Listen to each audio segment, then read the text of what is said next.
My name is Josh Robinson. 2 years ago, I bought this old modern house and I've been restoring it since then. Last night, I realized that I hadn't been documenting much of it at all. Tonight, I've decided to change that. This is the house, and the community is called Sunset Lanes.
So, we've been going like crazy around here for the last month.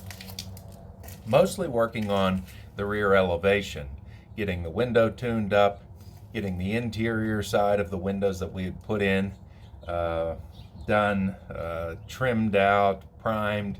So those are now ready to go.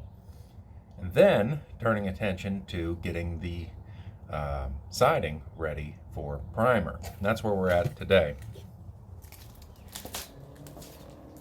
The siding turned out pretty nice. 2 tubs of filler, but I think overall it did turn out very nicely. Nothing had to be replaced. There was no rot at all, but you can see for the most part it had to go back down to bare wood. Lots of nail holes to fill, all that kind of stuff, because of course the house had had steel siding put on it in 1970, just like the rest of it. But the big job was getting this window built and back in, and it turned out really nice. It's wonderful to have all of this ribbon window language back in place in the building. And of course, it really made a big difference on the interior.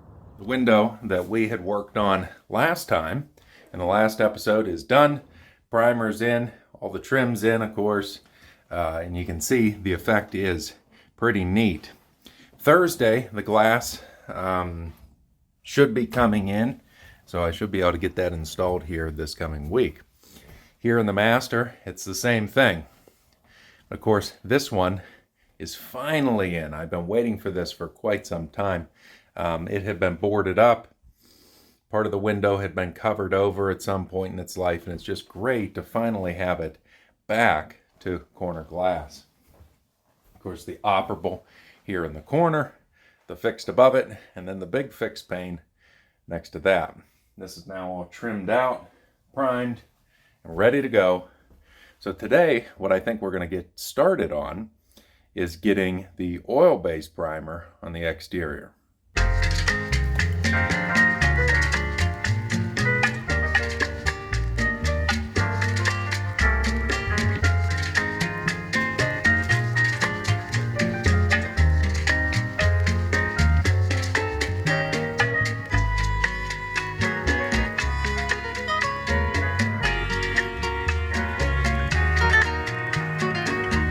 So the primer we need to use is oil-based. Since it's cedar siding, it has tannins in it, and it's actually sort of hard to work with as far as paint, keeping paint sticking to it. So what we had to use was actually oil-based primer, which is getting difficult to get these days, especially here in Colorado. So I actually had to go up to Wyoming purchase this paint. There are water-based products, but they don't tend to work as well. I used them on one of the other walls. They didn't fail, but it did take 6 coats. I'm hoping that this can be done in 2. It does take longer to dry, but boy, is it a good product.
So, we got a lot done around here, all to say.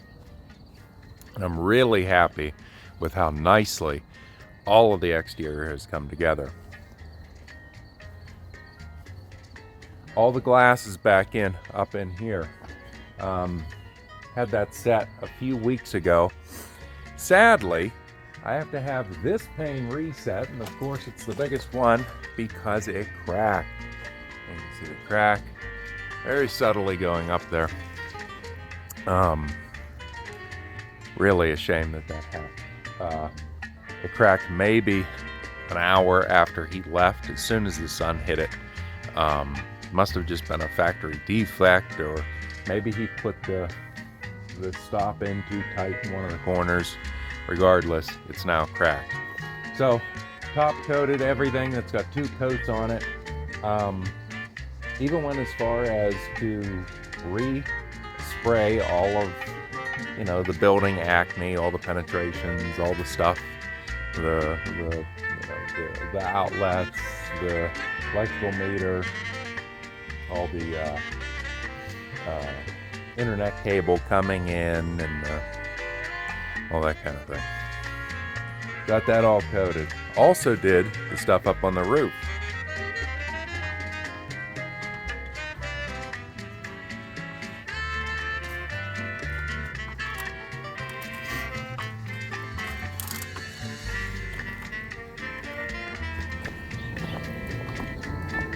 Up here on the roof, like I say,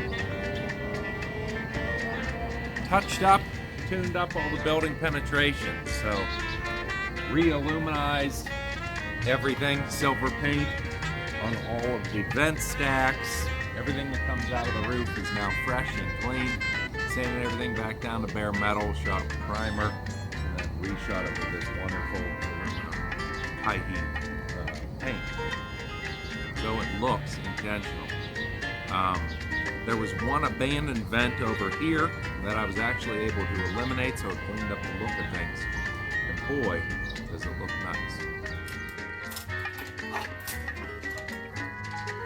So overall, lots of great stuff going on around here.